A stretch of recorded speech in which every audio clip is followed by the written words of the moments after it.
నేను చేసిన నల్ల కారం ఇది. నేను ఇట్లా చేసి పెట్టుకుంటూ ఉంటాను. డిఫరెంట్గా ఉంటాయి. సో ఇది కరివేపాకు పొడి. నల్ల కారం ఉపయోగాలు తెలుసు మనకి. కరివేపాకులో కూడా మనకి ఉపయోగాలు తెలుసు.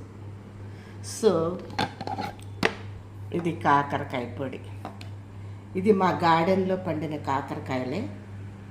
కరివేపాకు కూడా మందే.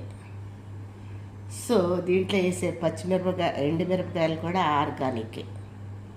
జీలకర్ర కాడి నుంచి ధనియాల కాడి నుంచి అన్నీ ఆర్గానిక్ మాత్రమే నేను వాడతాను. ఈ విధంగా చేసుకుని పెట్టుకుంటాను. ఎమర్జెన్సీగా ఉపయోగపడతాయి.